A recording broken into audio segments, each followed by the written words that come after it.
What are the 2 to 3 things that small businesses need today to survive until foot traffic increases with a vaccine? Yeah, thank you. It's a great question. So, some small businesses are doing really well, but a lot of them, depending on industry, are not. And so what they're telling us is, 1 in 5 isn't going to make it 6 months without some help. So the things they need to see are a second bite at the apple at the PPP program. They need Congress to have an easy loan forgiveness program.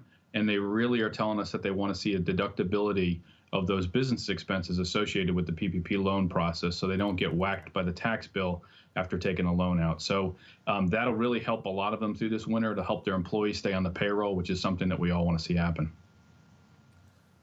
What about liability?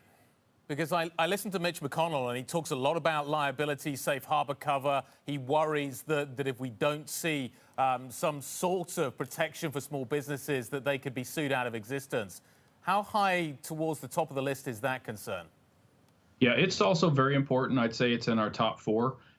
Besides those other 3, small business owners do not want to see them facing a lawsuit, being put out of business because an employee or a customer gets sick. They're taking care of their customers, they're taking care of their employees, they're keeping their stores and their shops safe, but there's only so much they can do to be accountable to other people's behavior. So that liability shield would be very important for a lot of small businesses, but it won't do them any good if they can't stay open. And what they're telling us right now is they need that second PPP loan, at least access and the chance to get it more than anything else right now. It's interesting because liability in some ways on the Republican side, that's what's holding it up on their side, but then it's not necessarily number 1 on the small business list. Give me some perspective. Let's just do the pretend game. Like, we get a stimulus deal tomorrow. We get $300 billion in small business loans. How quickly does it get to one of your members? That's a great question. We saw a very, very poor rollout back in April. The big banks mostly sent those loans to longtime customers, much larger businesses than a typical small business. Our average member is 5 to 10 employees. That's very common for small businesses. We are talking true small businesses, the one you find in communities all across America. They struggled to get the banks to pay attention to them, especially at the big and the regional level. So we're hoping that doesn't happen again. We're hoping that the credit unions, the local banks especially, all get access to this program, because that's where small business owners bank, at their local banks, their local community banks. Brad, small businesses are huge employers in aggregate. And yes, the U.S., like much of the world, currently has an employment issue. Starting a business probably has never been easier before. Do we need to start thinking more about how people start businesses and how they keep those businesses going? Because as we go into next year, this potentially could be one of the areas that absorbs that huge unemployment issue, underemployment issue that we have in the United States. Absolutely, and we're seeing those hiring numbers every month in our survey, right? It's a lot of our members are telling us they're finding it very difficult or impossible to find the employees they need to fill the open job positions and to grow. But when you look at the small business economy in America, it's the 3rd largest economy taken by itself in the whole world. We create half the GDP for the country and almost half the new private sector jobs. So it is something that's very important. It's in all of our communities. When you look at the businesses out there that are supporting local communities, sponsoring the Little League, the high school marching band, doing the charity drives, it's all local small businesses, and that's who is bearing the kind of the brunt of this these economic shutdowns and the COVID pandemic right now at the business level. So they definitely need help. We want to see more open, but we want to see them stay open first and foremost.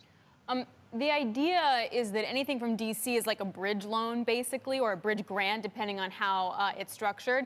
And then once everyone has a vaccine, things go back to normal. What does normal mean for a small business? I mean, I can't imagine that everyone gets a vaccine in their arm and all of a sudden there's enough foot traffic for sustaining free cash flow that makes up for the last 12 months.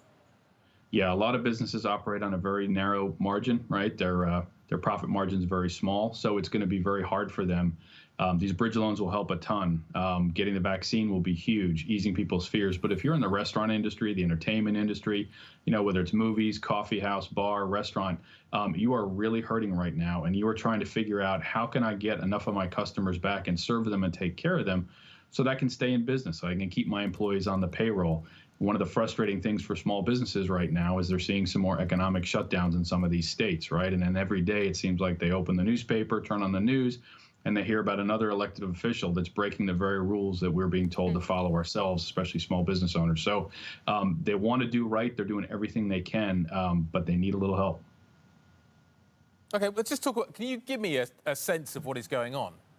Just give me a feeling of what these small businesses are dealing with right now. As you say, state by state, we're seeing lockdown after lockdown.